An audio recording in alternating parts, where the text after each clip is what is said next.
కాంగ్రెస్ ప్రభుత్వం ప్రజాపాలనలో భాగంగా ఏదైతే 6 గ్యారంటీల అమలు ఇవ్వడం జరిగింది, దాంట్లో మహాలక్ష్మికి సంబంధించి సక్సెస్ఫుల్ గా రన్ కావడం జరుగుతుంది. ఇందులో భాగంగానే మహిళలకు సంబంధించి ఉచిత బస్సు ప్రయాణాన్ని అందించడం జరిగింది. దీంట్లో ఇప్పటి వరకు కూడా 200 కోట్ల మహిళలు ఉచితంగా తమ బస్సు ప్రయాణాన్ని సాగించడం జరిగింది. దీనికి సంబంధించి ఎంజీబీఎస్ లో ఘనంగా సంబరాలు జరుపుకోవడానికి ప్రభుత్వం అన్ని ఏర్పాట్లు చేయడం జరిగింది. ఈ ఉచిత బస్సు వాడుకున్న సందర్భంగా ఇలా రాష్ట్ర వ్యాప్తంగా అన్ని డిపోలో ఒక సంబరాలుగా చేసుకున్నటువంటి ఈ కార్యక్రమం, దీనికోసం ప్రత్యేకంగా 6,680 కోట్లు కేటాయించి మహిళలకు పెద్దపీట వేసినాం.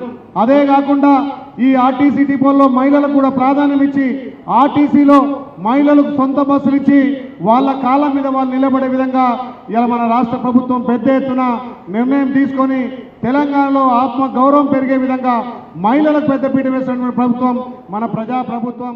మనం ఇప్పటి వరకు చూసుకున్నట్టయితే మహిళలు ఉచిత ప్రయాణానికి సంబంధించి 6,700 కోట్ల రూపాయలను ఇప్పటి వరకు కూడా ఖర్చు అయిందని ప్రభుత్వం చెప్తున్న నేపథ్యం కనబడుతుంది. దాదాపుగా రాష్ట్ర వ్యాప్తంగా 97 ఆర్టీసీ బస్ డిపోలలో 341 బస్ స్టేషన్లలో సంబరాలు ఈ రోజు జరుపుకోనున్నారు. దీనికి సంబంధించి మంత్రి పొన్నం ప్రభాకర్ అలాగే ఉప ముఖ్యమంత్రి బట్టి విక్రమార్క ఆధ్వర్యంలో ఎంజీబీఎస్ లో కూడా సంబరాల్లో వీరు పాల్గొనడం జరుగుతుంది. సో మొత్తంగా చూసుకున్నట్టయితే గతంలో డిసెంబర్ 9, 2023 కాంగ్రెస్ పార్టీ అధినేత్రి అయిన సోనియా గాంధీ బర్త్డే సందర్భంగా ఈ హామీని అమలులోకి తీసుకురావడం జరిగింది. మహాలక్ష్మికి సంబంధించి ఉచిత ప్రయాణాన్ని ఆర్టీసీలో ఇప్పటి వరకు దాదాపుగా 200 కోట్ల మహిళలు తమ ప్రయాణాన్ని సాగిస్తే దీనికి 6,700 కోట్ల రూపాయలు కూడా ఖర్చు అయిందని చెప్తున్న నేపథ్యం ఉంది. అంటే 20,000 కోట్ల రూపాయలు వడ్డీ లేని రుణాలని కేవలం మహిళలకు ఇవ్వాలని, ఈ 5 సంవత్సరాల్లో 1,00,000 కోట్ల రూపాయలు మహిళలకి వడ్డీ లేని రుణాలు ఇప్పించి ఆ వడ్డీ లేని రుణాల చేత వాళ్ళతో వ్యాపారాలు చేపించాలని, వ్యాపారాల ద్వారా వాళ్ళు కోటేశ్వరులు కావాలని చెప్పి రాష్ట్ర ప్రభుత్వం ఆలోచన చేస్తూ ఉంది. అందులో భాగంగా రాష్ట్ర వ్యాప్తంగా ఈ కార్యక్రమాన్ని చేపట్టాం. కొద్ది రోజుల్లో హైదరాబాద్ నగరంలో కూడా సెల్ఫ్ హెల్ప్ గ్రూప్ సంబంధించి వడ్డీ లేని రుణాల్ని పంచే కార్యక్రమాన్ని ఒక పండగలాగా సంబరంలాగా చేసే కార్యక్రమాన్ని కూడా కొద్ది రోజుల్లోనే డేట్స్ ప్రకటించి చేసే కార్యక్రమాన్ని కూడా హైదరాబాద్ నగర ఇన్ఛార్జ్ మంత్రిగా ఉన్నటువంటి పొన్నం ప్రభాకర్ గారు ఆ ఏర్పాట్లు చూస్తూ ఉన్నారు.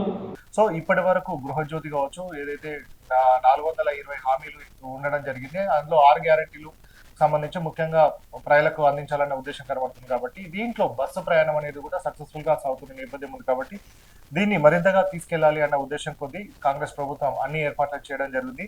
ఈ సంబరాల్లో భాగంగా మహిళా ప్రయాణికులను శాల్వాలతో సత్కరించనున్నారు. అలాగే పాఠశాల విద్యార్థులకు మహాలక్ష్మి పైన కావచ్చు, మహిళా సాధికారత పైన కూడా రంగోలీ కావచ్చు, వ్యాసరచన లాంటి పోటీలను కూడా ప్రభుత్వం నుంచి చేపట్టడం జరుగుతుంది. వారికి కన్సల్టేషన్ ప్రైజెస్ కూడా ఇస్తున్న నేపథ్యం కనుక సో మొత్తంగా మహాలక్ష్మి పథకం సక్సెస్ఫుల్ అవుతున్న నేపథ్యంలో మరింతగా విస్తృతంగా తీసుకెళ్లాలి, తమ ప్రభుత్వం ఏ విధంగా దీన్ని సక్సెస్ఫుల్ చేసింది అనేది కూడా కాంగ్రెస్ ప్రభుత్వం ప్రజల్లోకి విస్తృతంగా తీసుకోవాలని చెప్పేసి ఈ కార్యక్రమాన్ని చేపట్టినట్టు తెలుస్తుంది.